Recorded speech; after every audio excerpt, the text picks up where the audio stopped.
Hello, hello. So the Lord has sent me today with a message in regards to men and women dating, okay, and the dynamics around that. So the Lord has given me words about this before. He was bringing to my memory the word I put out not too long ago talking about the yin and yang. So he kind of touched on that message, but he's kind of going into more depth with it on this message, okay?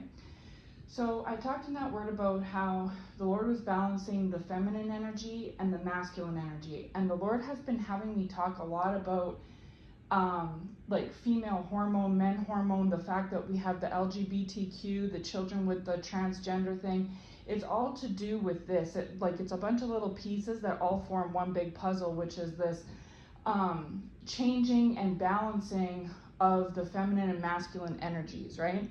And so this is why you have boy children that think they're girls or want to be girls, and girl children that think they're boys and want to be boys. It's to do with this imbalance of the feminine and masculine energy. So then the Lord was talking to me about new earth, and we've heard people talk about this before. Even the Lord himself has led me to say that, because there's this debate in especially the Christian community where people believe that the end of days is around the corner and that Jesus is going to come, the rapture's going to come, and the world's just going to go to hell in a handbasket, and there's going to be a big blowout, right? Now, I'm not saying that that's not possible, because as we know, no man knows the day or the hour. So it is definitely, it's always been possible. It was even possible that that could have happened 1, 2, 3, 4, 500 years ago, right? But it's also just as possible that that could happen 1, 2, 3, 4, 500 years from now, right? This is the thing that the Bible says, we don't know. So it could happen tomorrow or 1,000 years from today, right? But what is also possible, remember, half side of the glass is empty, other perspective is half side is full, right? So the Lord has been showing me that a lot too, is that good, evil, the battle, duality, black, white, how you see a 6, I see a 9, I see a 6, you see a 9, you know what I mean? This like duality, okay? And the Lord has been touching on that a lot. And we see this too with the yin yang. There's the black, white, the duality, the male, the female, right? And so I don't know, these are all little bits and pieces, but the Lord's been showing me this common theme over the course of 2025.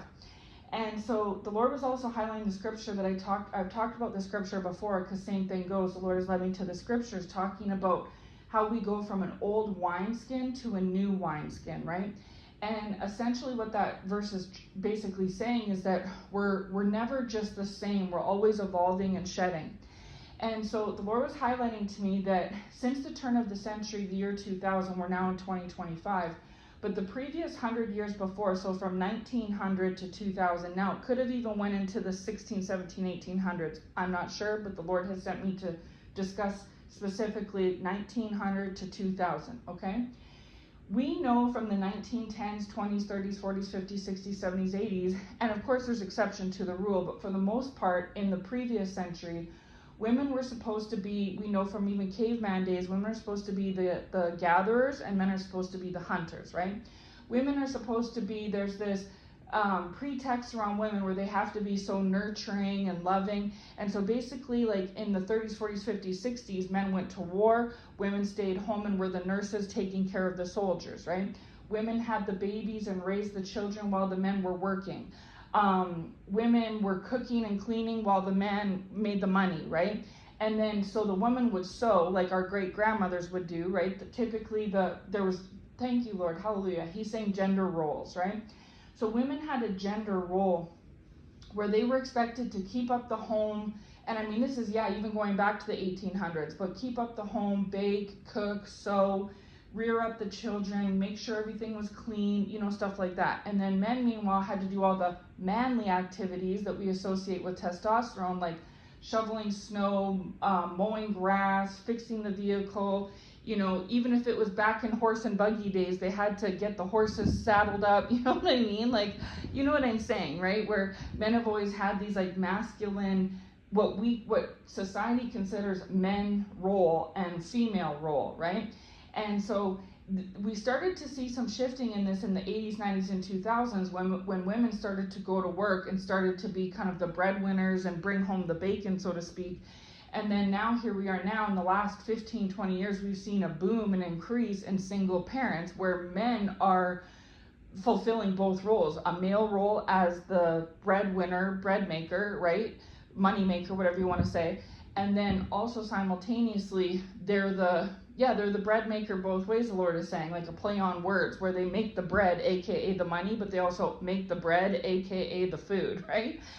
And so where they're literally having to play this dual role. And so we've seen a huge influx of single parents over the course of the last 20 years. So this is a situation that started taking a turn in the 80s, 90s to prepare for the turn of the century, which we've already experienced. And now here we are 25 years later, and we're seeing how different things are today versus 50 years ago, right? In particular in households and what women do and behave and what men do and how they behave, right? And so what's starting to happen, and the Lord is showing me that this has a connection with children and even dating, okay? All these things come together, dating and rearing up children. So when the woman is feminine, but she has this imbalance of her feminine / masculine energy where she's typically, if you want to speak physiologically, because there's two sides here, there's the spiritual slant and then the biological physical slant, right? Physiologically, she may be making more testosterone than estrogen, which can make her come off as more masculine. And this is why we sometimes see where some women don't do this, and they say to those women that are in that case and say, why are you working on the rigs? Why are you driving truck? Why are you a police officer? Why are you a firefighter? Like, that's not for women. You should be at home taking care of your children. And I'm not here to judge one side versus the other. I'm just simply bringing out the message that the Lord gave me, okay? And then flip side, that same woman who's more masculine based, I talked about this in the previous message where men are wearing the dress and women are wearing the pants. Literally, and it started out kind of more so with women wearing the pants first, at least publicly in society, and now we have men like cross-dressing and like acting very feminine, wearing feminine hair, painted nails, feminine clothes. Not all men, of course, there's always an exception to the rule, right? There's still very effeminate women and very masculine men, but I'm talking about how we've seen the shifts and changes. 50 years ago, it would be completely unheard of and just outrageous if a woman was a police officer or a firefighter or working in the oil patch, right? And same thing goes, it'd be completely outrageous if a man is having to cook and clean and like diaper the children and fix their hair and things like that, right? It was like 50 plus years ago, they were so ingrained in these feminine roles and male roles, these like gender roles, okay? And women, whether they wanted to be a secretary or a nurse or not, or a librarian, that was just expected of them to do. Whether they wanted to wear pants or not, they were expected to wear a dress. And of course, if they're doing chores or something, they're still going to wear pants, or if it's winter time and they're having, and I'm not saying that back in those days women didn't do manly duties. I mean, if your man's off at war for years, you know, you're still going to have to shovel the snow or pay someone to do it or something. You know what I mean? These chores and errands still have to get done by somebody. I'm talking about overall. So the Lord is saying that in the event, yes, there's the fact that things could go play out like the book of Revelations and just finish off and die off, but there's a chance that we're actually, that's the glass half empty perspective, by the way. But if you see from the glass half full perspective, that may not happen. What may happen instead, and what the Lord's been showing me a lot of as well, and there's literally this battle, so I can't weigh on more one versus the other because it literally plays out back and forth, you know, every day, and we all know this, right? But the other perspective the Lord was showing me is that it's entirely possible that the world is going to go into this new phase, like this new earth, because obviously what happened between 1900 and the year 2000 was not the same as what happened between 1800 and 1900, right? We can see, looking back on history, that there was a big change in the world, just in general and everything, with households, men and women, behaviors, things like this. I mean, back in the day, women didn't even vote. They weren't even allowed to, you know what I'm saying? And so between 1800 and 1900, life went a certain way. Between 1900 and 2000, life was totally different that 100 years later, right? So why are we so shocked and appalled that from 2000 to 2100, life is going to change as well? If it changed the last 100 years, and even more so the 100 years before that, why wouldn't it change this 100 years, right? And it's on our way to do that. So the Lord is saying that in some ways people are mistaking these changes that have occurred as there being like the end of days, like the end of the world, right? Because of how much the world has changed. But I brought up a good point in my last word that the Lord showed me about the World War III is that back in Hitler's days, 100 years ago, and basically approximately 1920s, 1930s, 40s, in that time frame, Hitler had an agenda too, right, to take down the world. And so I don't know this because I obviously wasn't living back then, but the Lord has enlightened me to know that back then people believed that the book of Revelations was playing out back then too. So right now it's 2025 and people think the book of Revelations is going to play out in the next 3 to 6 months or less.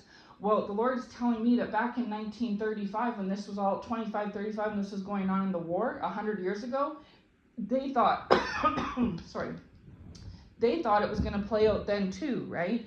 And so humankind believing that the Bible is going to bring the end of days is not a new concept. That's something that has been in play for centuries, the Lord is saying, okay? Because the Bible is thousands of years old.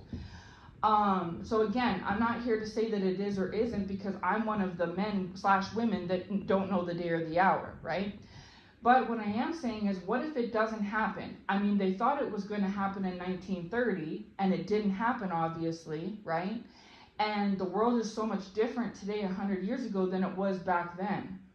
And so the Lord is saying, is it just so, crazy to think that perhaps the world is going to do that too? It's going to shed another skin and it's going to evolve into something new, just like it did 100 years ago and 100 years ago before that. And so with that said, maybe we're right on track. Maybe the fact that we're putting a negative, evil spin on things, we're not out to lunch. Like, that really is there, yes. But I mean, 100 years ago in World War II, they were full of poverty and war and crime at that time too, right? And look where we are now, how much we've evolved since then. And so there's the possibility, if you look at it from the glass half empty perspective that I've been talking about a lot lately, that means that it's done, it's over, just batten down the hatches and get ready for the big day, the D-Day, the Lord is saying. But on the other flip side of the coin, because of that duality, there's the chance that things could just evolve, into the way that the Lord has intended them to, and that the book of Revelations isn't going to play out for another 200-300 years, right? And therefore, we're right on track just as much today as society was in 1925 versus 2025, right? So with that said, if we're on track to evolve and we're shedding a skin and going into something new, and the Lord talks about this in the Bible in the reference to he says, behold, I am doing a new thing. Now it springs forth. Shall you not perceive it, right? And so this is the thing, is the Lord, it's not lost on us. The Lord talks a lot in the Bible about new, right? And he even wants, when the Lord is just showing me right now that when Saul was killed, David was mourning for Saul, and then so was everybody else. And God said to them, how long will you mourn for Saul? Right? And even when David was sinful with Bathsheba, and the child was a byproduct of that sin, and God killed the baby, the child, David was mourning for the child, and then stopped mourning and went back to eating. And then they asked him, they said, I thought you were mourning, what happened? And David said, well, I mourned, I did my mourning, but now I can't bring the child back. What's happened has happened. It is what it is. The Lord's done what he's done. I have to move on. I'm still alive, so I need to eat. I can't fast forever. I can't go without drink forever. I have to eventually move forward, right? And so those are just a few little ones off the top of my head, but there's a lot of references in the Bible that talks about moving forward, closing a chapter, moving on, even if it's death. You know what I mean? And so with that being said, the Lord is saying that we are leaving our old wineskins behind and we are stepping into our new wineskins. The Bible talks about this in many different ways, okay? Different references. And so while death is a thing and finality is a thing, so is a new thing. You know what I mean? And so the Lord is saying, well, it could go either way, and he's not enlightening me on one versus the other. He is enlightening me on the fact that there is two ways to see this. I could say it's a 6 and leave it at that, but if you flip a 6 and look at it from the other side of the table, now it's a 9. You know what I'm saying? So there's two perspectives here, and these perspectives are battling their way out. It's no different than going back to the masculine and feminine dynamic. These two perspectives are battling their way out too, okay? Because what you're having now is men women are so evolved now from where they were 100 years ago that not only do women vote, because in the 60s they burned their bras and they had rallies and all this stuff standing up for women's rights, but now they're so advanced that like women can outrank men, like in maybe the military or the legal world, like politics, legal world, things like this. They can outrank men. And it was unheard of 100 years ago for a woman to be in the justice system or to be in the army or to be a police officer, something like this, right? It was unheard of for this, but now today this is commonplace, and it's because of fighting for women's rights, right? But we've also come full circle too, not full circle, pardon me, but we've made movement in men being accepted for being for instance, say if a man and a woman had a daughter in the 30s, just say for instance, and the woman was sick or in hospital, and the little girl's hair was all messy and stuff, and she didn't know how to brush her own hair or something, that father would either have gotten a woman to do her hair like a neighbor or family member, or made her do it herself, or just left it a mess. There's no way that he is going to feel comfortable with brushing or putting her hair in a ponytail himself. Just something as simple as that. You know what I mean? Say she's 13, same scenario, she's 13, she needs a bra. He's going to send a family member to do that. There's no way he's going to feel comfortable in his own perspective or society's perspective to do that for her, even though it's necessary. It's not, who cares if it's a man or a woman that does it? The child needs this, you know what I'm saying? But that was the way that society was last century. That was the point of view that women had versus men, right? And just like say a woman has a flat tire, she's going to flag down a vehicle and get the man to change it or help her, give her a ride or something, right? She's not going to change it herself. Chances are she's wearing a dress and gloves or some high heels, something like that, and doesn't have the tools, wasn't prepared. Today, 80% of women know how to change their own tire. And in every vehicle, whether it's feminine owned or masculine owned, there's a jack and a spare tire, right? For whoever's driving it, you got to get back on the road. You know what I'm saying? So the Lord has been showing this to me, and this matters because not only is this something individually, but this is also playing into the dating world. Is that this is why men and women are struggling to date, is because what the Lord was showing me is that he is basically, in a way, forcing separation between men and women, because we've talked about this before, especially on my channel. I know I have, where the Lord is healing our wounds from our childhood traumas and generational wounds and things that we've been born into and that we've accrued throughout our life, okay? But it doesn't just stop there. The Lord was showing me a new layer today, a new element to it, is that he's also healing this gender construct, these gender roles that have been ingrained in us from being passed on from previous generations. Because say, for instance, just say you're older like me and you were born in the 70s, 80s, 90s, just say. Perhaps your grandparents were still living back then and they would have came from the 30s, 40s, 50s time, right? And so they would have been deeply ingrained and entrenched in this masculine versus feminine mentality, right? And they would have raised your grandparents and or your parents, depending on, the generations and the ages and stuff, in this way. And so then here comes you come along and you grew up in this same way from your parents, your mom and dad, right? Where they influenced you in this same way. And they did this because this is what was taught to them.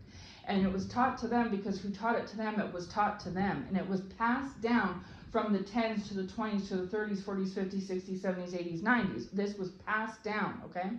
But as we started to get into the 60s and 70s with women standing up for women's rights and things like this, and there was a lot of movements that started, that again, it looks like that's just man taking upon themselves to do such things. And technically it was.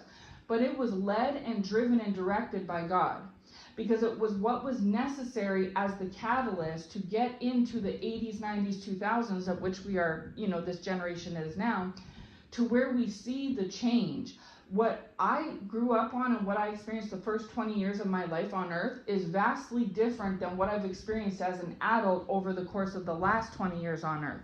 And the thing that separated my first 20 versus my last 20 was the year 2000, right? And this is another thing too, is if you've been tuning into my channel from the beginning, you would know that the Lord has led me to speak on similar constructs like this in the past, especially in regarding to Y2K, the year 2000, because in so many ways he's shown me this, how the turn of the century really affected things, and how we turned over a new leaf and turned a page from the previous century to the new century, and how here we are 25 years later, and we're still on that track and rolling along, right? Because the Lord may have plans, because glass half full perspective, right, for the new earth. The Lord may have plans 25, 50 years from now in the way that the world needs to get. So the Lord has a way that the world needs to be in, say, the year 2050.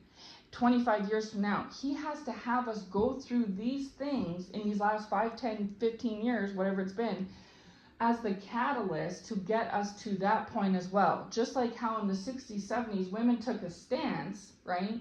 In the 10s and 20s, that was unheard of, okay? But 40 years later, 50 years later, they did, right? And so the Lord has to have had us going through these changes in these last 5, 10, 15, 20 years that's going to propel us into, the year 20, 30, 40, 50, 60, right? Because we have to be at a certain point at that point in history that we're not there today, but the things we're doing today is going to get us there, okay? Because just like how things are totally different in 2025 than they were in 1925, the Lord perhaps intends for things to be vastly different in 2125 versus 2025. And in some of the ways that we're going to see a lot of differences is going to be in the way of men and women and how they are, and their children, their offspring, and how they are, and in the family dynamic, okay? So the Lord is saying, while there's the one category of healing our personal individual wounds from things we might have experienced, like alcoholic parents or alcoholism in the family, which could be a generational curse you've been sent to break, or whether it's drug addiction, same thing, or divorce, same thing, poverty, same thing. There's also, the Lord is showing me this other second layer incorporated, that people are also healing, especially not so much if you're a teenager, but if you're like in, I'd say your 20s, 30s, 40s, 50s, right? Surrounding and regarding these gender roles. Because even if you're in your 20s, you would have been still raised just around prior, 1990s, 2000s, and that was just on the verge of this turn, okay? And so anyone who was basically born before, say, 2015, say, or even 2010, before 2010, this would apply to you in some way, shape, or form. And even stronger the further back you go, 2005, 1995, 1990, 1985, the further back you go, okay? So I hope this is making sense. This is very kind of complex, but the Lord was showing me this in so many different layers, and I'm trying to put it all out. But so the Lord is saying he is healing each of us individually, men and women, in these gender roles that we have ingrained in us through like DNA, and also it's the nurture versus nature theory, right? And what we're taught around us in society, and what we experienced at home personally behind closed doors ourselves, right? What influences were put upon us by our great-grandparents, grandparents, and parents, okay? And the Lord is saying that why some people struggled with mental health issues and even drug addiction and stuff like that is byproduct of generational curses. Yes, apple doesn't fall far from the tree. But it was also because of the insurmountable pressure, he's saying, hallelujah, insurmountable pressure for women to be a certain cookie cutter way and men to be a certain cookie cutter way. And that just was not in them but from God, okay? So I'll give you an example. Say, for instance, that God made somebody in the 1990s, just say, because it's before the turn of the century, in the 1990s that was very creative and talented. They weren't meant to be like a mechanic or a skilled laborer with their hands in that way, or even an academic type person. Perhaps they were good at like sports, but not mainstream sports like football, hockey, things like that are manly. They're manly sports like football, hockey. These are things that men would give you high fives for and props for, and parents like dads would give sons high fives because good job, son, you're in football, you're the quarterback, you're on the hockey team, you're captain of this, captain of that. These things are regarded as masculine, awesome things, right? But say that son says, and it's 1995, and he says, Dad, I'm not into sports.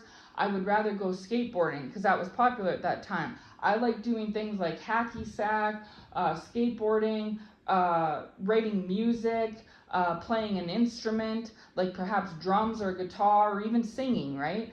I like drawing out comic books. You know what I'm saying? Things like this that are more like artsy type of stuff. Well, that can't happen, right? Now, if your son was like that today, the dad and mom would run out and buy the son a skateboard for Christmas and comic book materials and hacky sacks, right? These are the things that the parents today in 2025 would do. And if you were complaining about your child being this way to a relative, an older relative or a neighbor that was older, and you're like, yeah, I don't know about my son. I want him to play hockey, I want him to play football, and all he wants to do is be with his friends playing hacky sack and skateboarding, you would berate and belittle that child. And even if most parents would have been vocal, but even if you weren't, it would have come off that way in snide remarks and comments, or even attitude or looks or things like that, right? And even if you didn't, you're so supportive and you're like, yay, good for you, son. Society, as in general, looked down at that, right? And so then that son grows up feeling inferior and insecure and doesn't develop and cultivate these gifts, right? These talents that the Lord has instilled in that person. Because while some men are talented basketball players and hockey players and football players, not every single boy/man that God's created has that ability. You know what I'm saying? Like, look at Michael Jackson, for instance. You know what I mean? He was slight of frame and things like that. He's obviously extremely talented, but he was a man, and God intended him to be talented in the field of music and dance, which, if that happened today in 2025, would be well received, right? Look at how it was with Justin Bieber. But if this happened, 100 years ago, you'd be a laughing stock. You'd be a joke, and you'd probably be beaten by your family members, to be perfectly honest, for doing that, for feeling that and thinking that, right? And so, but God doesn't make mistakes. So God made that Michael Jackson to do that, but then he made Wayne Gretzky to be an amazing hockey player, right? And so God didn't make mistakes with Michael or Wayne. He did what he did. But Wayne couldn't do what Michael did, and Michael couldn't do what Wayne did, right? But back in the 60s, 70s, 80s, men were expected to be more like Wayne than Michael. And boys/men went through this when they were younger, right? And there's a reason why Michael was born and came out in like the 80s with his talents versus in the 1880s. Because if he had been who he was in the 1880s, it wouldn't have been accepted, right? But because the world had evolved so much from 1980 versus 1880, it was more widely received. And now today in 2025, it would be even more widely received than it was back then, say. You know what I'm saying? Because of how much we've evolved. So that's just an example that the Lord is showing me. So now say that boy grows up, and because he's stifling the talents, he feels like he's not talented in any other area. And whether this pressure comes from his family members or not, or his family members are supportive and it's just from society, or worse yet, both are pressuring him, family and society, that boy grows up to never feel right, and he feels out of sorts, which then eventually leads to mental health issues like depression or things like this, and or starting out small, working their way into the drugs, you know what I'm saying, or the alcohol, or whatever type of dopamine boost that they can get at the time, because they're not fulfilling the dopamine that they are innately created to fill up themselves because of these talents. So they would receive a dopamine boost in these talents, but because they feel shy or nervous about being passionate about these talents, they brush them off, and this causes this this upheaval inside, and then also this like needing this dopamine hit to fulfill the void, right? And then that's when the play comes in of things that are not good, toxic things, toxic substances, the Lord is saying, hallelujah, like drugs, alcohol, sex, gambling, you know what I mean? Something to fill that void, to give a dopamine hit. But it's because they're not living out their true self, okay?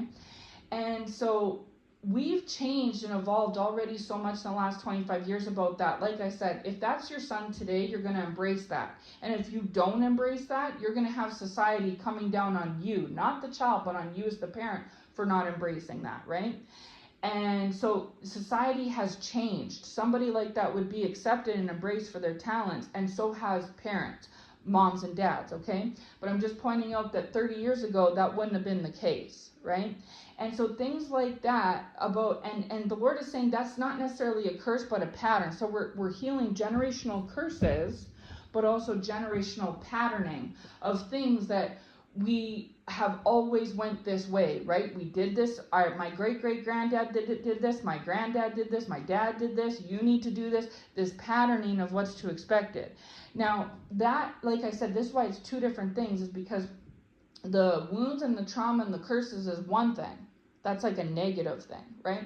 This isn't so much like that. This is more like a patterning thing that needs to be corrected and fixed in families. And so we can see, and I'm sure you can understand what I'm trying to say here, is that where we are today as a woman and as a man and as parents and as raising children is so far different than it was 50 years ago, let alone 100 years ago, right? And if we stay on this track, which we will because it's divinely guided by the Lord, things are going to be even more different 25, 50, 75 years from today, right?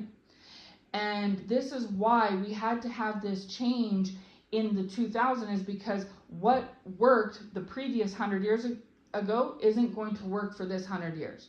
We just like when you're reading a book and you finish a chapter, you're on a new chapter. You don't want to finish a chapter. You finish chapter 8 of the book and now you're on chapter 9. You're reading the same chapter as you did on chapter 8 on chapter 9. You know what I mean? You want the book to evolve as you're reading through the chapters.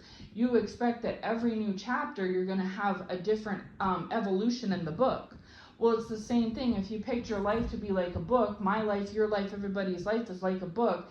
Every chapter has to evolve and be different than the chapter before, right?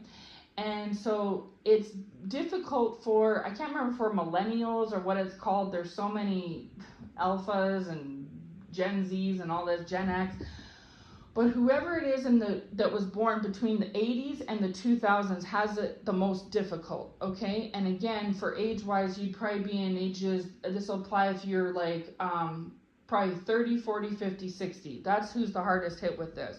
Because you literally have one foot in the past century with the way that your grandparents did things, your parents, how you were raised, how you were taught, how you believe that women should be and how you believe men should be, and the type of partner you've been in your past relationships and the type of expectations that partner had on you and the types of expectations you had on that partner, versus the way that the world has changed already so much in these last 10, 20 years, right? And now you have a foot in this new world that we're in today, and we've already seen how much life has changed in the last 25, 50 years. The Lord is saying there's more changes expected along the way. And so this is why he is doing what he's doing. He is separating men and women from dating. Men think that they are done with women's crap and they're going their own way. Women think that they're done with men's crap and they're going their own way. The Lord is allowing all of this to happen. The gold digger women and the narcissistic men. The abusive women and the abusive men. He's allowing all these things to happen because it's all part and parcel to what he's doing, is that if the Lord wants to do a work in you individually and like in women and in you as an individual woman and in women as a gender, and wants to do a work in a man separately and men as a gender, if men and women are dating and carrying on amalgamated, the Lord is saying, like they're completely enmeshed together, it's difficult to heal these generational patterns and curses and wounds and these gender roles that have been ingrained in things like this, okay? And also, it's going to make a mess when you're raising your children, because say if you're all together and then you have your child, it's going to make a mess, right? And so this is another reason why we see that there's divorce and things like this, and people raising their children in different ways, especially as what was previous, is because the Lord is doing this all intentionally to prepare for the new earth, right? Because we're no longer in the old wineskins, we're in a new wineskin. So some of us have already made this shift from the old way versus the new way, and we're just getting our feet wet with it. You know, we're fresh cracked out of the egg like a baby chick, and we still have we're wet behind the ears, the Lord is saying. Hallelujah. We're still wet behind the ears. And so it's going to take some time to get adjusted, right? Others of us are still incubating in the shell. We haven't cracked out yet, okay? Others of us haven't even started the process. But this is all an unfolding thing because the Lord has plans. Just, I don't know the Lord's timeline, but say even 25 years from now, we have to be at a certain spot in 2050, and we're not there yet. But all these changes and shifts that we're all going through as society, population in the world, this is why, is because the Lord is using it as a catalyst to get us to where we need to be as stepping stones along the way, okay? And so we're starting to see it, how there's more divorce and how children are kind of, for lack of a better word, messed up in how they perceive things and their own identity and stuff like this, right? And it's because of this shifting that the Lord is doing, because he's literally taking us from the previous pattern. Say the pattern always went to the right, always, right? Now it's going to the left, right? So it takes time to suddenly go a different way, especially when you've been going that way as a person and or society has for decades, okay? It's very ingrained and it's routine to do a certain thing. So this is why I say those that are ages 30, 40, 50, 60 are struggling the most, because you're enmeshed in the past and the present, like the old and the new. You're kind of in the transitional stage, okay? And so with all that said, the Lord was showing me, and I'll give you some examples. And one of the key examples the Lord was showing me about this was like with myself, okay? So right now I'm in my 40s. I have been dating since my 20s, and I had previous relationships, you know, going back that far, okay? So over the course of the last 20 years, on and off, different relationships. And in the past, while I was not necessarily the 1950s model housewife, and my partner was not necessarily the 1950s model husband, right? There was an expectation that I had on my previous partners in the past, right, before, say, the last 5-10 years, and they had also on me. So it wasn't just me, it was both of us. It was like silently, like we never came to an agreement per se, but it was expected that they were to work and work consistently and pay the bills and take care of things, right, financially. And then in return, it was expected of me that I was going to do all the cooking and cleaning. And this is what happened. I never really said, hey, you're a man, go work. And they never said to me, hey, you're a woman, get in the kitchen, right? I mean, that type of paraphrasing was happening 100 years ago, 50 years ago, right? It was that way. But I wasn't born in the 30s, 40s, 50s. I was born in the 80s, so therefore I had already come after the fact of the 60s, 70s, hot off the heels of women's rights, when women were burning their bras and putting down sexism and asking for rights to vote and things like this, and to work and to make the same money as men. And don't get me wrong, like these old-fashioned statutes are still in place, right? But we've come a long way over the course of the last 50 years at dismantling these things, right? They're not as strong as it once was. And so, like if you were a woman firefighter in the 50s, you had everybody and their dog giving you a side eye. But today, if you're a woman firefighter, everyone's giving you a high five. And if someone gives you a side eye or makes a offhand comment, you have everybody and their dog piling on that person and saying, you're sexist, you know what I'm saying? So it's come a long way. So this is how I was in the relationship. And I mean, the men I dated were not completely like all thumbs when it came to taking care of themselves in the house, right? They knew how to maybe clean a bathroom or sweep a floor, but typically if I didn't do those dishes, they didn't get done. If I didn't mop that floor, it would go months without a mop. You know, I was the one that was expected to do it. And same thing would go if a bill came in unexpectedly. I wouldn't be like, oh man, shucks, how am I going to pay this? I would go to them and say, hey, what do you think about this? You know what I'm saying? And so there was this subtle expectation that each of us had. And it's because of them growing up in the previous way of this expectation mentality of what a man should do versus a woman. And same thing went with me. I was raised in the same timeline with my expectation of a woman versus a man. Okay. And so, you know, if I wasn't cooking and cleaning, say for instance, they wouldn't do it, and instead they could go to their family members and say, yeah, I think I need to break up with her. She's not cooking and cleaning. She's not doing my laundry. She's not taking care of my stuff, da da da da da da da, right? And I would look like the bad guy. And vice versa, if the bills are piling up and power's getting cut off, I could go to my family and say, yeah, he's not working. He's not taking care of the bills, paying the bills, or power's cut off. And then he would look like the bad guy, right?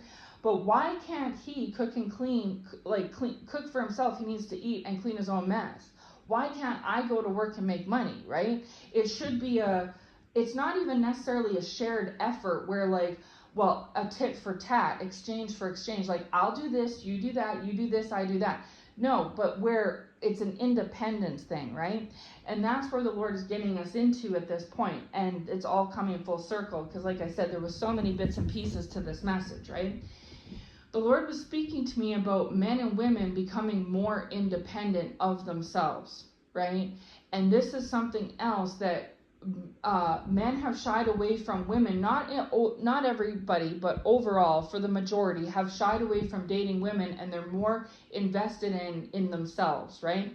And focused on themselves as opposed to women in dating. And the same thing goes for women. They're more focused and invested in themselves versus dating. And women are blaming men. Well, we don't want to date you all because you're all liars and cheaters. And I'm not saying that's not true in some senses, because, I mean, in some cases it is. But it's also, you know, men are blaming women and saying, well, we don't want to date you all because you're superficial, you're a gold digger, and you only care about money and doing your nails and getting your hair done and things like that, right? And so, men are acting out of what I've talked about before as toxic masculinity, where we typically would associate like abuse and ego and like narcissistic traits and a power trip and all that. We typically associate all those characteristics with like a male masculine energy, right? And I mean, typically that would be what it is. It's usually testosterone, the hormone physiologically that produces those after effects, right? And then typically with women, we associate crying and softness and quietness and things like this as more of like feminine energy, right? And again, that's usually if you take more estrogen, that's the type of, you know, characteristics you're going to exhibit, okay? So whether you look at it, the Lord is saying it's both. There's a biological perspective, but there's a spiritual note as well mixed in together, okay? It comes from both sides. So biologically, as in nurture versus nature, same thing. Biologically, but also spiritually, right? So the Lord is influencing a lot of this stuff. Well, not a lot of it, everything. The Lord is influencing all of it. So if a man is making too much testosterone biologically, the Lord's influencing that. If a woman's making too much estrogen biologically, the Lord's influencing that. If a man is wearing the quote-unquote dress in the relationship, the Lord is influencing that. If the woman is wearing the quote-unquote pants in the relationship, the Lord is influencing that, okay? And again, it's all a relation to unhealed, like healing these things through, okay? So this is why we're seeing women acting more like men, aggressive, abusive, bringing home the bread, bringing home the bacon, however you want to phrase it. We're seeing these things, right? Women buying big lifted trucks, all this stuff. And then meanwhile, we're seeing men driving tiny cars,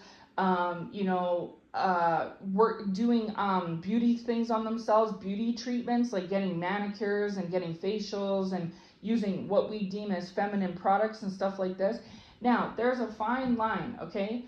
We typically think that not always, but some society still thinks that if a woman is acting mannish, right, that she's kind of like butchy or something, or that perhaps she might be more masculine or more of like, she's into the same sex, okay? And that I can see, but not necessarily. And again, this is all healing. The Lord is healing through all these things, okay? And we're seeing it with the children, how they're confused about their gender, but how, like, if a child is a boy at 10 and a child is a girl at 10, the Lord didn't make a mistake. He wasn't thinking, well, I'm gonna make you a girl, and then, but oops-a-daisies, eeks, I messed up. I meant to make you a boy. If you're a girl, you're meant to be a girl. The Lord doesn't want us go changing our gender at any age, whether we're 10, 20, 30, 40, 60, 80. He doesn't want us changing our gender. He knew what he was doing when he first made us. And this goes for us and our children, okay? Because I've seen some stories where the boy is saying at 5 he wants to be a girl, and the mom starts going and buying, and dad, whoever, interchangeable, but buying the boy dresses and like really supporting this. But in my opinion, going way too overboard. And next thing you know, that 5-year-old 10 years later is 15 getting a sex change, right? And God's not into that, because if because you're playing God at that point, you're also trying to associate that God must have made a mistake. And we already know, especially as Christians, that God doesn't make mistakes. And so just like how he made Michael Jackson talented in one way and Wayne Gretzky talented in another, he makes little girls for a reason, and little boys for a reason, to grow up to be women and men, right? There's no mistakes there, okay? God also doesn't make gay and lesbian and stuff. God doesn't make that, okay? If that's going on, it's rooted in the devil or mental illness or something, or perhaps rooted in these gender patternings that I'm talking about. There's a glitch somewhere. Same thing goes where that boy, wasn't necessarily gay, right? Wasn't gay, but was straight, but was more on the creative artsy side, like the boy already described earlier, right? And that was dismissed and maybe perhaps beaten out of him or something, you know what I mean? Because back in the day, that's how it was. There wasn't support on these things, not just from families, but also from society in general.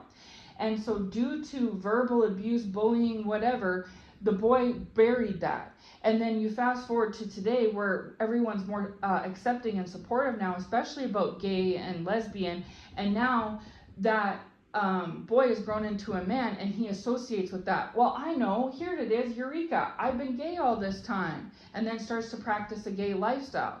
And once you, like attracts like, lay down with dogs, wake up with fleas type of a thing, where the same thing goes, where once you start to go there down that road, and now you're there, right? Once you've done it, you've broke the threshold, so now you just run with it, right? But you were never inherently actually truly authentically gay or lesbian, right? It's just what was a byproduct of what happened in the past versus now, and how you weren't supported and acknowledged for your different talents. That the Lord, he didn't make a mistake with you. He knew what he was doing from the beginning. He gave you those talents. He didn't, if you're born a boy, he wanted you a boy. You weren't gay or lesbian, you were straight, right? But it's to do with what happened in your past and how society used to be versus now, that it went off kilter, right? And it turned into something else entirely, okay? I hope this is making sense. And again, I'm not trying to offend anybody. That's not what I'm doing. But I'm speaking on behalf of the Lord, and I've already made mention in my password. I am not going to walk on eggshells and tiptoe anymore. I am not. I'm going to spit it out and blurt it out the way that the Lord tells me to do it, okay? And because, he, just like how the Lord didn't make mistakes with us individuals, with you and me and anyone else chosen one, he didn't make mistakes with the message that he gave me, right? And so he wants me to just say it how he gives it to me, okay? To keep it as authentic as possible. So there's that. And so the Lord is healing us individually from the generational curses. Yes, we already know that. These negative things that have been passed down onto us from our past ancestors that are typically closely connected to sin, okay? And these look like alcoholism, sexual abuse, poverty, divorce, things like this, right? Drug addiction, whatnots, okay? But that's not it and all. That's not the be all end all. There's more to it than that. the Lord is also simultaneously healing us from these gender constructs, these gender roles that have been taught to us, shown to us, ingrained in us, that we've learned in our environments from different situations we've been in. And perhaps there's times that a woman, when she was a little girl, wanted to drive big trucks. And there's nothing wrong with that. That doesn't make her a lesbian or mean that she's a man or anything like that, okay? Maybe God gave her talents in that field to be able to do that. Now, I personally could not do that, right? Just like Wayne couldn't do what Michael did and Michael couldn't do what Wayne did. But Wayne was right for what he did and Michael was right for what he did, right? God didn't make mistakes there. Same thing goes. I'm a woman, but I'm not into fighting fires or being, a big truck driver or something. But there's women that, they're totally straight. They're very feminine women. They're very nurturing and loving. They know how to cook, a fantastic meal and bake an awesome cookie. But at the same time, they are very good at driving big trucks. They have a passion for it. And that woman today doing that is, loving her life, and she's basically one of the guys, even though maybe at home she has a husband and 2 kids, and when she gets home she still does the daughter's hair and bakes cookies with the kids. There doesn't have to be one versus the other. But I'm telling you now, as someone in my age bracket, that if that same girl/woman was talking in the 80s that she wanted to do that, it would have been side-eyed and looked weird on and you don't want to do that, honey. No, you want to be a nurse. And she's like, no, you know what I mean? And then she gets the pressure from family and society, no, you be a nurse, hon. And then she goes and starts being a nurse because she doesn't have any support otherwise. And next thing you know, 5 years later, she's an alcoholic. And then people blame, oh, well, it's the generational curse. Her granddad and great-granddad were alcoholics. Yes, I'm not saying that probably very much is that's the nurture part, the genetic component of things, right? But how do we know that it's not just that? What if she wouldn't have turned to that despite the genetic predisposition, but she did because she felt stifled and suffocated because she couldn't pursue what God gave her to do inherently as a true inherent talent. I mean, what would have happened to Michael Jackson if he never ended up getting led? I believe I don't know exactly his whole story, but I believe it was his father that said, start the group or whatnot. And I think at first he was pressured into doing it, but then again, he was like a 6-7-year-old child when he started. So back when we're little kids, we basically, really little, we have to do what our parents tell us to do, whether we like it or not. We don't really have an identity at that point either, right? We're not sure of ourselves, of our likes and dislikes, and our talents and our passions. But obviously, it was for him because he stuck with it his whole life, and we've seen him perform, and we know he's not just going through the motions. He was inherently, innately talented to do it, right? And he had wide support from society and the public for doing it. And it led to a major, massive career and fame and riches and everything, right? And so if that wasn't for him, if he was going down the wrong path and everything, well, no, this isn't for you, why was he so successful at it? Why was he so by nature good at it, right? It almost came easily to him, right? And so this is the thing, is that I hope you're understanding what I'm saying, okay?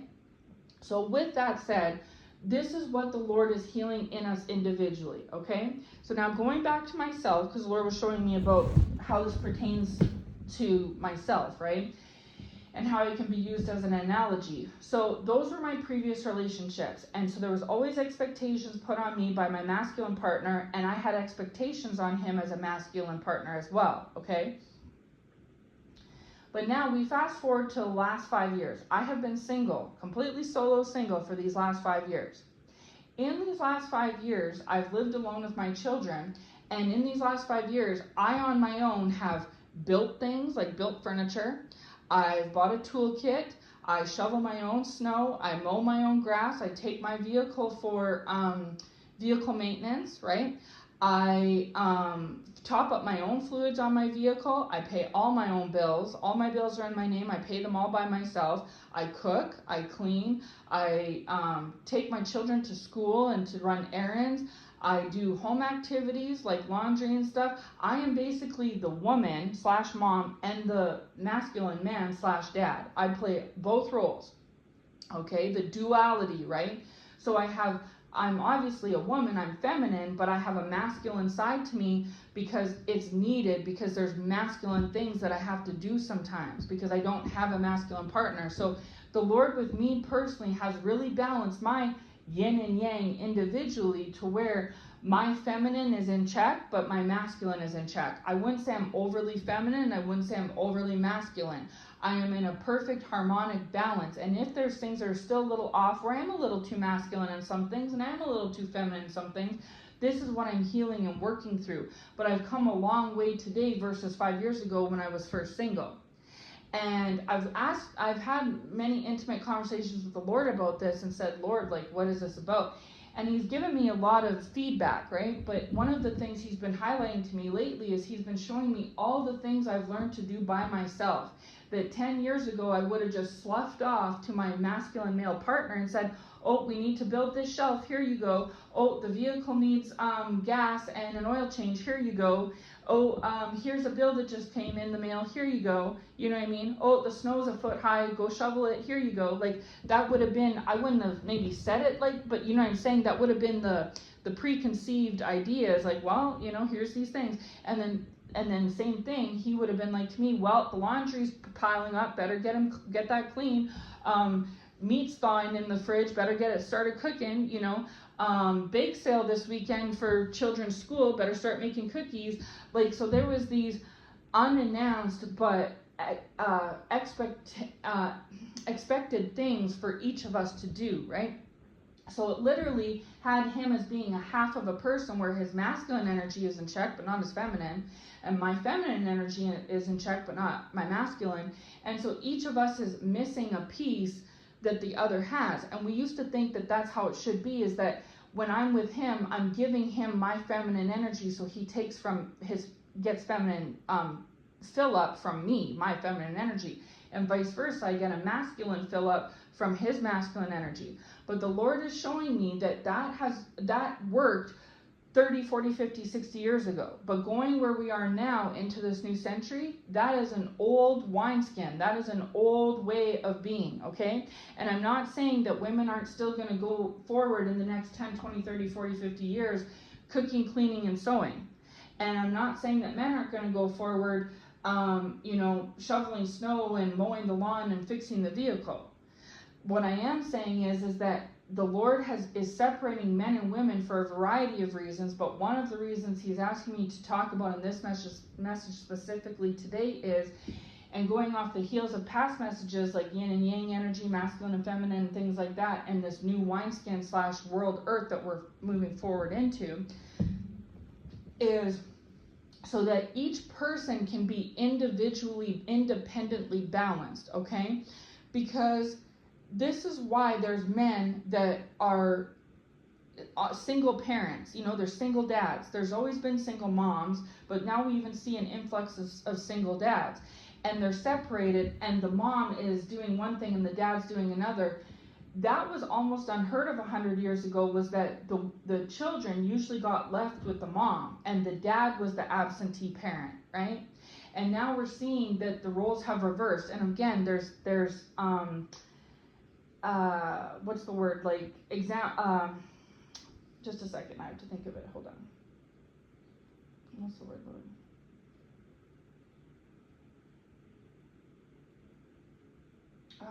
I can't think of it. It's on the tip of my tongue, where it's something to every rule. It's not coming to me. It's okay. I'll move on. There's,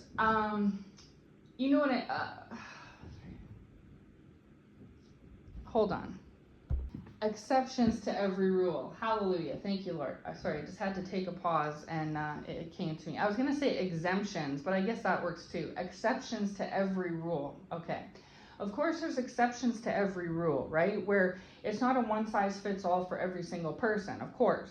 But overall, this is what the Lord was showing me. And so at this time, he has a man on his own doing his own thing, and he's focused on himself. And that is what the Lord wants at this time, is because he wants that specific individual man / men, right, overall, to work on the unhealed wounds and the generational curses and these generational patterns from their past, and what they saw growing up and what their dad saw growing up and what society made them believe growing up. And basically the Lord is doing a new work there, some things he's keeping, some things he's removing, some things he's turning over, and he's just the Lord's showing me the potter at the potter's wheel, right? Like that, where the clay is just a clump of clay, but then he's the potter who makes something out of it, okay? And so that's what the Lord is doing, not just with men, but with women too. But the Lord's showing me about men right now specifically. So he's got men almost internally, they're internal, their thought processes, their feelings, past experiences, things that are internalized, okay?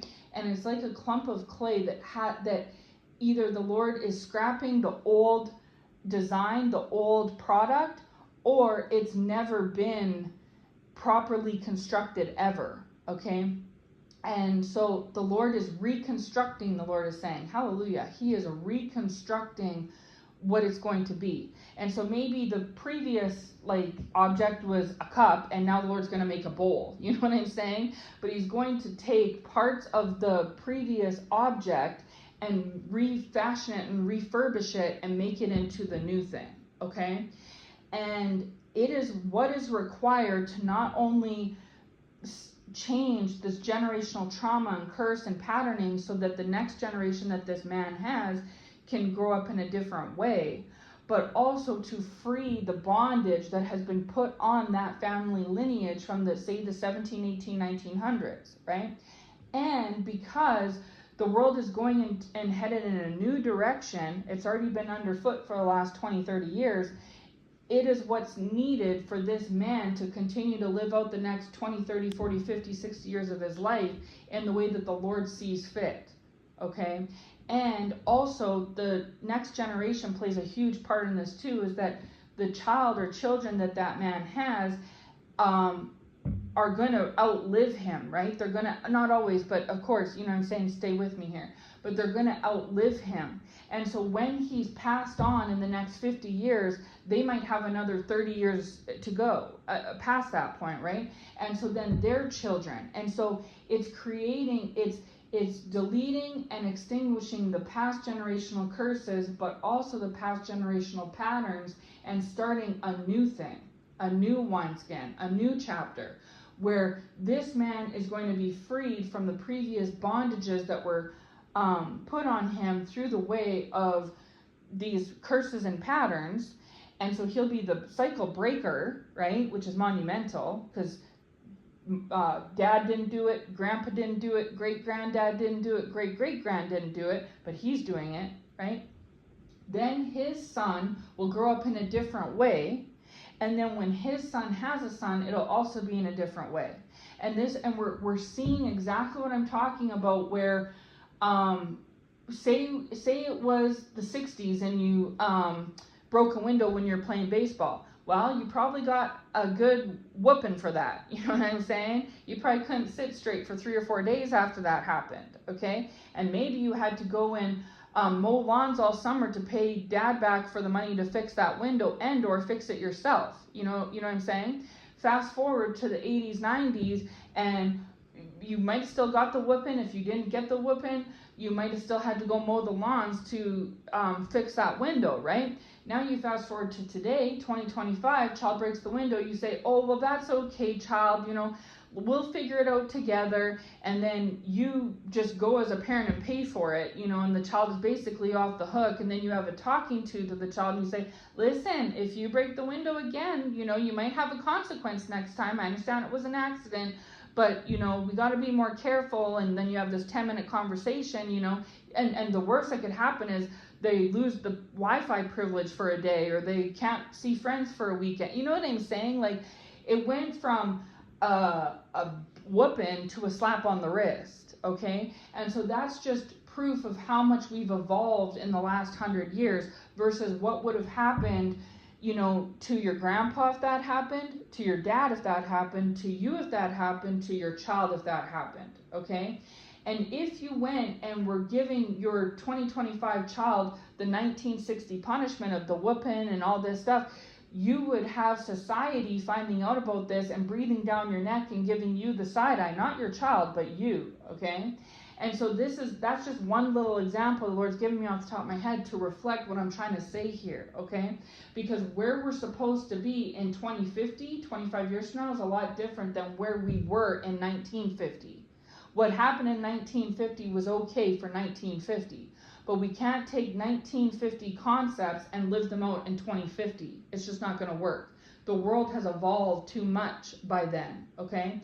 And so this is why we're seeing changes in women and men and children and relationships and family raising, what was I going to say? Rearing up, thank you, Lord. Rearing up the children, okay? We're seeing these changes and shifts is because of these things, and this is all the Lord. How things played out in the 1920s, 30s, 40s, 50s, 60s, the Lord led it to be that way, which was an evolution and a change from how things went in the 1820s, 30s, 40s, 50s, right? Because it was a new chapter, it was a new century. And so we went through the buildup of the 60s, 70s, 80s, 90s, 2000s, and now we're well in the swing of this new century, right? 25 years in and on our way through. And the Lord wants us to be in a much different place 20, 30, 40, 50 years from now than we were 100 years ago, or even 50 years ago. And so we're on our way there, okay? And so again, who knows what the future could bring? It could bring the half glass empty revelation end of days situation, yes, but it may also not, right? It may also bring about this new earth, new world that we keep hearing about. And in order to survive what's to come in the next 10, 20, 30, 40, 50 years, you have to change and evolve as a person, just as a man, as a woman. And until you do so, the Lord isn't going to put you in a relationship, okay? Because what you're doing is, if you're a man, you're masculine, you have your yang already, and you're out looking for your yin, your feminine yin, okay? And so you're trying to find a counterpart that clicks and connects perfectly with your yang energy, and vice versa with women. You're in your yin energy, you already have that down pat, you're out looking for your yang piece that's going to click with your yin yang, right? Just perfect balance, harmony. But how are you going to achieve perfect balance and harmony, whether you're a masculine man or a feminine woman, when you don't have that other side balanced within yourself? So you need to first come into proper alignment, balance, and harmony as a woman with your yin and your yang in yourself, right? I already talked about that with myself, where I can cook and clean and sew with the best of them, but I can also mow an awesome lawn and shovel, 2 feet of snow, right? Like I got both down pat, right? I can sew a dress, I've done it before, but I can also build a shelf. I've done both. I'm good with a spatula, but I'm good with a hammer, and so it's not to say that I don't need a man for anything, right? But now if the Lord leads me into a relationship in the future, it'll be because that person complements me.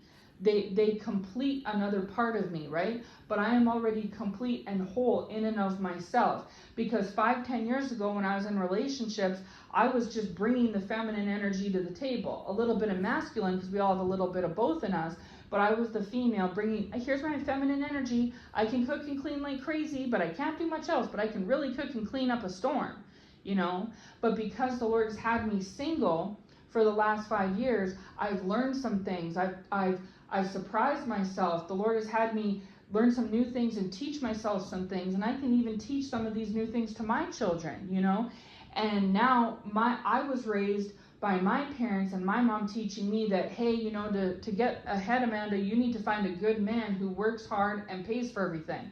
That was the type of mentality I grew up on, right? And so that's what I was doing in my 20s, teens, 20s, 30s, was looking for a man that was, a good provider and going to pay all the bills and take care of things and, take my car in for servicing and take care of all the manly duties, right? And these relationships just always fell apart.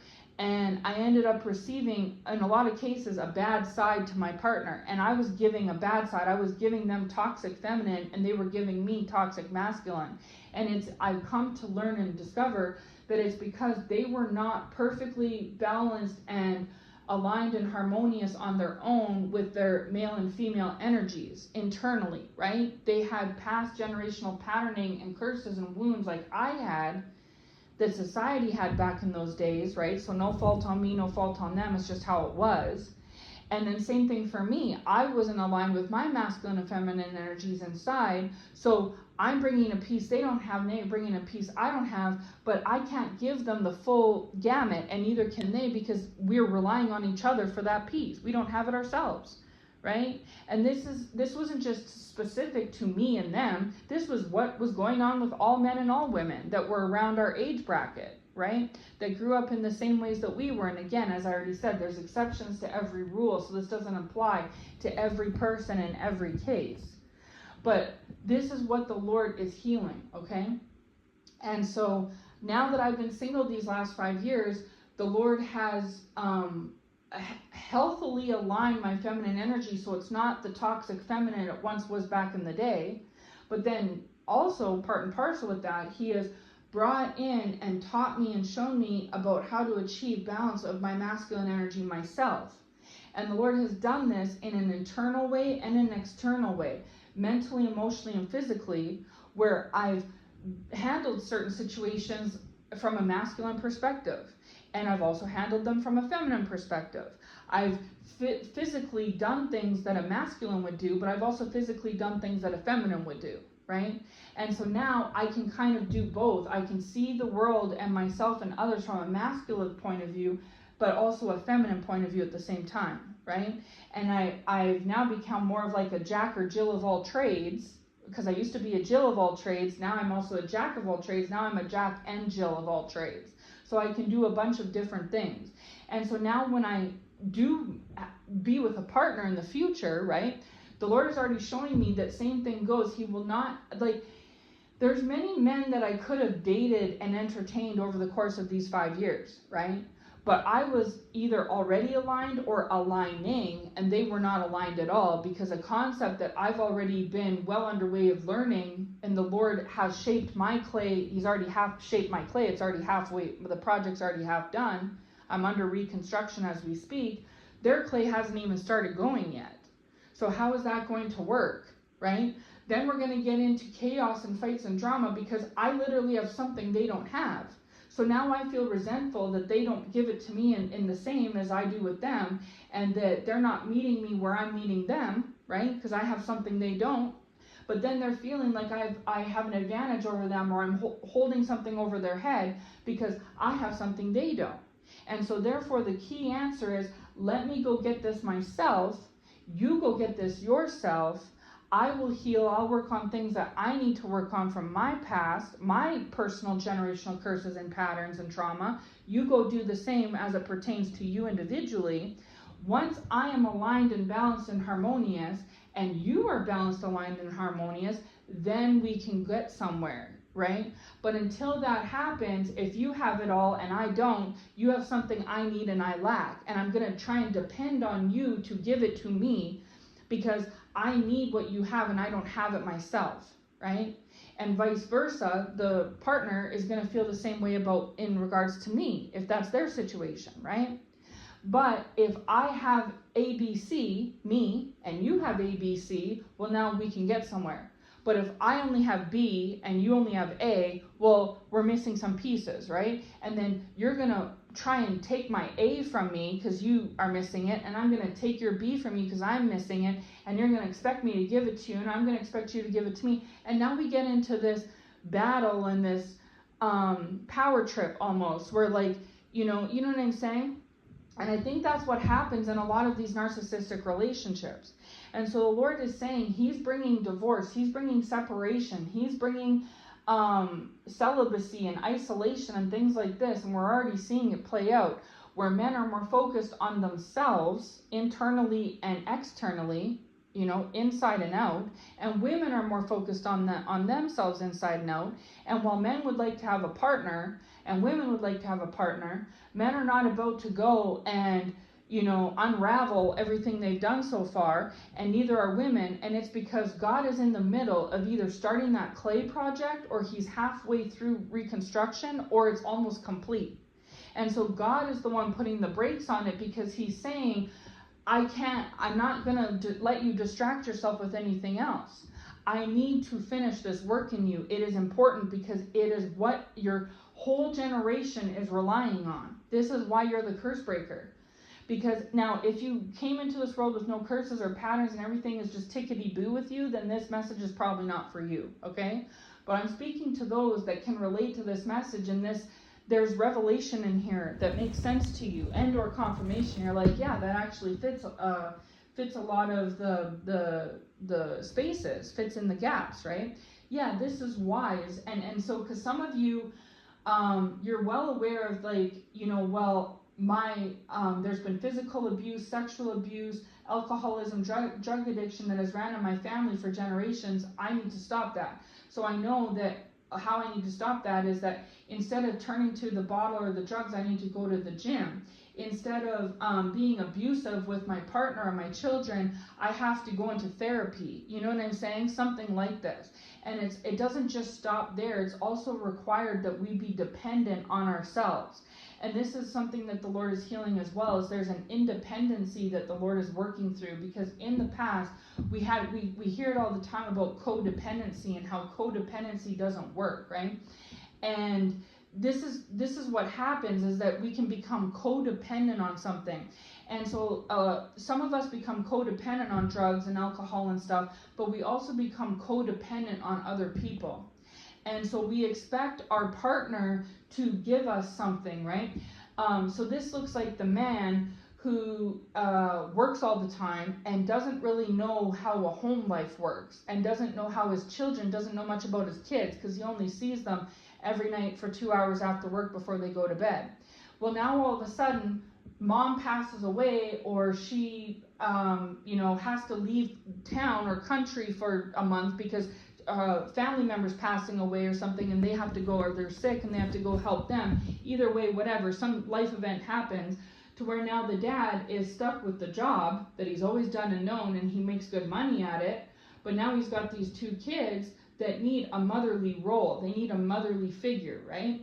And yes, of course, he can go and hire a nanny and things like this, but that doesn't sit right, because he's like, well, that would have been okay if it was 1950, 60, 70 again, because it was expected of me by my family and society to go work and be the breadwinner, right? But I don't feel like that's right in today's society, because life has changed so much in the last 20 years versus how it was last century. I feel like I should be more involved with my children and at home. And while I may have to look for a nanny because I can't be at work and with my children all the same, I feel an onus put upon me to, read my children the bedtime story at night like mom used to, or mom was. Take my kids to their classes, like mom was, daughter to ballet and son to, karate, right? You know what I'm saying? My daughter's hair is a mess. I haven't hired a nanny yet, or nanny can't come till next week. What am I going to do? Just have my daughter look like a ragamuffin? No, I'm going to brush her hair out, And so these things are accepted today, to where it's like almost endearing that a man is stepping up like that. And these are things that we correlate with, like a feminine energy, right? Where maybe he's not making a gourmet meal, but he's not feeding the kids McDonald's every night. He buys some hamburger and some pasta noodles and sauce and whips up a spaghetti, and so this is what should be expected of us. And same scenario goes. Man has passed away, or he's in the army, he's off for 2 months, on deployment. Woman's with her children. Well, yeah, she can cook and clean all day, but now the car's broke down. Well, now what? What is she going to do now? Call husband to come? No, she's going to have to take the vehicle in to get it repaired, right? Or it snowed all night and now there's 2 feet of snow outside. What is she going to do? Wait for husband to come home, whistle at the neighbor? No, she's going to shovel her way out, because she's got to get the kids to school and get away to her car. her car's buried. You know what I'm saying? And so this is what the Lord is doing, is he's making it so that men don't have to rely on women so much. Whether it be for physical, quote unquote, feminine things that feminines typically are gender rolled to do, or if it's just for feminine energy because he is lacking feminine energy internally, the Lord is having that man go be on his own so that he can balance himself hormonally, physiologically, mentally, emotionally, physically, whatever it may be, right? To where he is full, balanced and harmonious on both ends so that he can be a more fulfilled and independent partner, not be codependent, but be independent. So he is bringing his whole puzzle finished and looks for a partner that can meet him where he's at, right? And this is what the man is discovering, is while he's doing this, he's seeing a lot of unhealed, unwhole women that are not aligned. And instead of running full speed into that, he is turned off by that because he finds that to be not good enough, right? Like it's falling short somewhere. He can't really put his finger on it, but it's just not good enough. Yeah, I know you cook, I know you clean, but it's falling short for me. It's just not enough. And it's because the deep innately inside, this man is becoming aligned, and therefore subconsciously he's looking for an equally aligned partner. Okay, and so she may have the feminine duties down pat and the feminine energy, but she hasn't yet aligned her masculine energy. So this man is aligned feminine and masculine, and therefore he's subconsciously looking for a partner who's also aligned feminine and masculine, because he can bring his whole self to the table. She can bring her whole self to the table. She can feel comfortable and complete, right, with herself and with him, and he can feel comfortable and complete with himself and with her. And now they're meeting each other on common ground. Not, well, you have everything, I'm missing some things, give me your stuff. You know, or I can't do this, I don't know how to do this, it's too much, I don't know. No. You're independent, okay? And in order for this to be successfully achieved, you need to be alone. You need to be in isolation. You need to be not distracted. You need to be on your own so that you can work through these things internally, right? And so that you can be a more evolved, healed, whole, complete version, aligned in alignment and harmony and balance for yourself, for your partner, when and if you meet them, for your generation, the next generation that's up and coming, because these are bits and pieces that were left behind in the previous generations that unfortunately you didn't receive from the get-go, right? And so that you can bring that whole complete picture to your child, your offspring, as you're raising them. So that then they can grow up and have received all the pieces that you lacked. So out of 100-piece puzzle, because this is the way the Lord's showing me best way to illustrate, great-granddad had 10 pieces. Grandpa had 20. Dad had 30.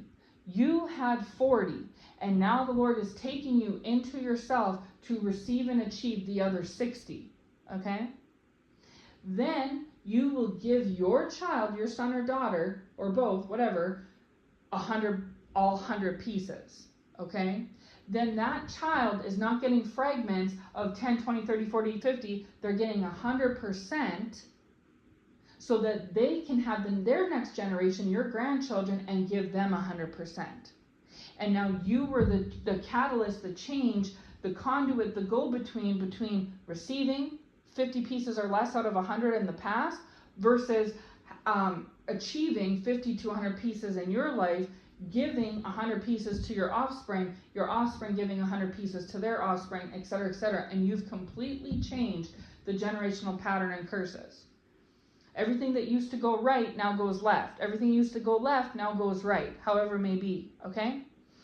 And it gets you and your lineage and your children on track for where the Lord wants us to be in the year 2050, 2070, 2080. Because this is a new world, a new wineskin, a new thing, a new chapter, right? It evolves. And so what worked and what was in the 1950s didn't work in 1990, didn't work in 2010, doesn't work in 2025, and won't work in 2040. It's not, okay? Right? So we understand this. We understand that in 1950 they didn't have cell phones, but we do today. Imagine what things there's going to be 50 years from now, you know, versus today, okay? And so I hope this is making sense. So I'm going to wrap this message up now, but yeah, so the Lord is just showing me that this is how he's changing these dynamics, and it's because of things like of what I've spent this message talking about that's causing children to be gender confused and feeling not right and betwixt and between. It's because of these things, because they're part of the new generation going into the new world, new earth automatically, right? Because obviously if they're 10, 20 years old, they're headed, you know, they got another 50 years to live, right? Potentially. But you're the parent that's teaching them, and God understands why you are, it's the toughest and hardest for you is because you're not 100% from the old generation, like you're not 80, right? Where you're stuck in your ways, but you're not 20 years old where you're from this new generation either. You're in between where you have one foot in the previous and one foot in the new. And so it's the most hardship and struggle and toughness is being put on you, because you're the one that has to transition successfully from the past and a lot of the toxicity. But again, it wasn't toxicity back then because it was the norm, but we now see it as toxicity today because it's not the norm anymore moving forward, and transitioning and transmuting that into something different for now. So you're like the recycler where you're getting rid of the bad, keeping the good, and turning it into a whole new thing, right? So that it can be reused in a different way. And so you're doing this, but who's actually doing this, who's directing this, is the Lord, the master gardener. I talk about this analogy all the time on my channel about how the Lord is the one. You may plant this, till the soil and plant the seeds of your garden, but who decides when it's going to rain and sun? If it snows every day, you ain't going to have a garden, right? If it's sun every day and not a drop of rain, you ain't going to have a garden. God is the one who decides if that garden's going to grow or not, and how lush it's going to be, and how much it's going to yield, and how much sun it's going to receive, and how much water it's going to receive, right? There's a higher power that's directing and in charge of the outcome, even though you're the one that did the work and planted the seeds, okay? And so whether you correlate it to like God's the master gardener or the master crafter or the master potter at the pottery wheel, this is where he's at with all men and women, is that and the Lord keeps saying he's starting with men first. I know that women may think, but the Lord has started with men first. Again, exceptions to all rules. Take everything I've said here with a grain of salt, you know what I mean? Because it may or may not apply to you specifically. Maybe some things, whatever may apply, okay? But because I just give messages overall. But I mean, there's billions of people on the planet, right? And there's millions of people on YouTube, and there's thousands of people that come across videos like this every day, and this video could reach hundreds of people in the next 10 years. Who knows, right? And so there's always an exception to every rule. So if it's not for you, it's not for you. But even if it's not for you, this will be for someone around you. Because say it's not for you and you're a woman and you're looking for a man and you want to find a partner or a date, and this can even apply to your kingdom spouse. If you have a kingdom spouse, this could also be why y'all went into separation, you're still in separation. There's many reasons. This isn't the only one. But this could apply too, is because you're having to balance and harmonize your masculine and feminine energies in all ways, physically, mentally, emotionally, biologically, whatever, right? And your partner is doing the exact same. And so, like I said in the previous message, you and them will be each other's yin yang, right? But only when you achieve that balance and harmony within yourself first.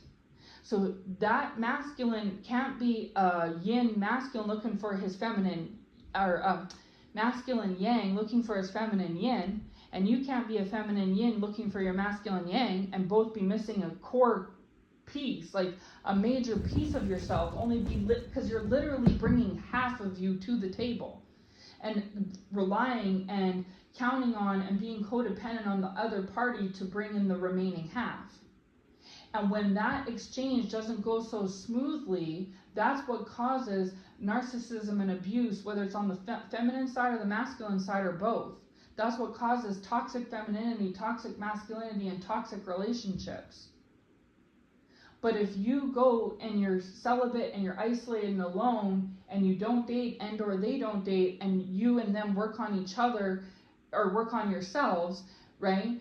And then allow the Lord to work on you, whether you acknowledge his involvement or not, he's still doing this. Whether people understand this concept or they don't, it goes over their head, it's irrelevant. The Lord is still doing this work.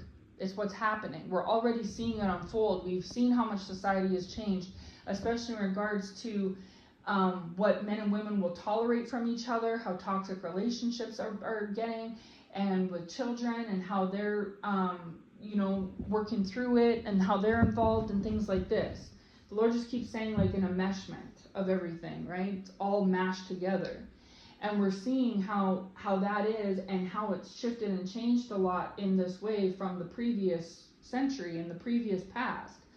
And how women don't necessarily stay home and cook and clean anymore. Now they're out earning money and doing more what we correlate as masculine things. But perhaps that's the Lord having that feminine do that so that they're balancing out there, because they already know the feminine aspects. They're female by nature, right? It's the masculine aspects that need to be nurtured and nurtured. And then vice versa with men. We're seeing more men doing things that we accept today, but 100 years ago would have been considered gay or, feminine or like odd or weird, you know what I mean?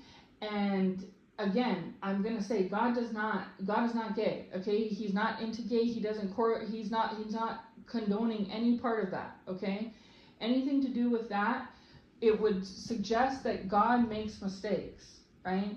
God would not make a little boy or a little girl gay or lesbian. I know that they think that, but like that just goes against God's word. He also would not make a boy confused and think that he's a girl, and vice versa, a girl think that he's a boy.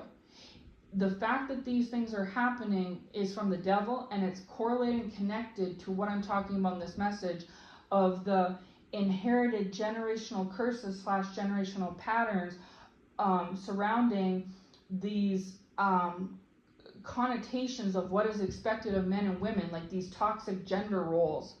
Okay, that's what's caused this, and it not being dealt with at an early, being dealt with wrong or not being dealt with at all, therefore not receiving early enough intervention, that it's, and the Lord is saying correction and direction, hallelujah, correction and direction, that is causing these children to grow up in a different way. Okay, it's a improper development. Where something should have happened, it didn't happen. No different than how if you don't ever feed your child vegetables or fruits, it could stunt their growth physically. Well, if you don't feed your children things, internally, it can stunt their growth internally, right? Mentally and emotionally, okay? It's the same thing. And it's because of these inherited either curses or patterns from previous generations that were not right, and the Lord is trying to correct such things, right? And you'll see that if you walk with the Lord and you just accept him and embrace him and you're saved by the Lord, he will do a good work in you and also your children, okay? And he will align you as the best self you can be, so that and then simultaneously do it for your partner who he intends for you to be with, so that when you and that partner reach, what the Lord says, the work is good. It has my stamp of approval, because it's not good until the Lord says it's good. So when he says you're good and he says your partner is good, then you all can come into union together, okay? And then you can have children and raise them in the healthy, proper way, not a toxic way where it's the toxic father male masculinity and the toxic female feminine masculinity, or femininity, right? Where the mom is trying to tell the daughter, well, just show your body, just show your goods and go out and strut your stuff and get men to give you money. That's the way to make it ahead in the world and make big bucks in this world. Like, no, that's complete toxic femininity, right? and then where she doesn't know anything internally, all she knows is how to have her boobs pushed up and her face full of makeup and to look 5 years older than she is, and to get hoots and hollers and whistles and money thrown at her like a prostitute or a stripper, right? That's all she knows. Well, we got a problem there, right? And then same thing goes with men. When your son is saying either he wants to do what we call quote unquote manly things, or Dad, I want to ride horses. What do you mean about that? You can't be doing that. Smacks them or says, go clean up the garage, or go start playing with your cars. You know what I mean? All that's going to do is cause the boy to go inside and turn to drugs and alcohol one day, or maybe grow up and have a toxic perception of women or of men or of himself, or have children and raise their son in a toxic way. You know what I'm saying? Like, I hope it's making sense. And so stuff like that is what leads to women to believe they're tomboy lesbians, and men to believe that they're feminine gay, and then we place so much construct around these things, and then it creates a big mess. Okay? And so it's a mess. I don't envy the Lord on this, because he has his work cut out for him when it comes to things like this. I don't know all the plans that the Lord has for us as society, or as men and women, and for our next generation, and where the world goes from here. But I know he has some plans in mind, and he's working on these things as we speak and ironing them out. And again, we're never off the mark. Wherever we are, good, bad, or ugly, this is where the Lord has us, right? He doesn't make mistakes. So even if we look like we're off the beaten path, it was all grafted in, right? It was already all connected and thought out, right? The Lord knows what he's doing at all times. So here, thank you, Lord, hallelujah. He factored that in, he said. He's already factored it in. Everything that happened in the last 24 hours, everything that happened last 5 years, everything that happened last 15 years, everything that happened last 100 years, it's all been factored in. What happens tomorrow will be factored in, right? And so where we go from here, and so this is a healing work that the Lord is doing in men and in women, as female gender and male gender, and as individuals and as a collective, and also for children, okay? Those that have already been born and those that are going to be born in the future, all right? So anyways, I will leave this message here. I'm just going to say the usual. If this message makes no sense to you, it's either not for you at all, or it's not for you at this time, okay? You're just lacking the spiritual understanding to read between the lines and hear what the Lord is trying to say, okay? For those of you that do have spiritual ears and have spiritual understanding, you will understand what I'm trying to say in this message, and or it is for you, right? And the Lord sent me with this message for you specifically, that it can help you either reveal something to you hadn't seen, or help you to navigate something you're currently going through or will go through in the future, okay? And or maybe you already knew this, and this is a confirmation, right? Either way. And so so I'm sure the Lord will probably have me come back, because he's really been highlighting this whole theme in the summer here. We're talking about like the yin yang and the masculine, the feminine energy, and generational curses and patterns and all this stuff, okay? And about dating. He's given me dating messages before. And so while we understand that men aren't necessarily dating properly, and neither are women, this is wise, because there's a big emphasis being put on healing ourselves first, coming into alignment with ourselves first, balancing things out first. And it is what is necessary not only to make us happier and more at peace with ourselves, but be more happy and at peace with others, and be a more happy, peaceful parent and grandparent and great-grandparent, and a happy, peaceful member of society, right? Individually and collectively. And also to break those past generational curses and patterns that came about, and were fit to go 100 years ago, but they're not fit moving forward, okay? Because we're in a new chapter and in a new wineskin, and God is doing a new thing. So I will leave this here. I hope this finds you well. Take care, and God bless.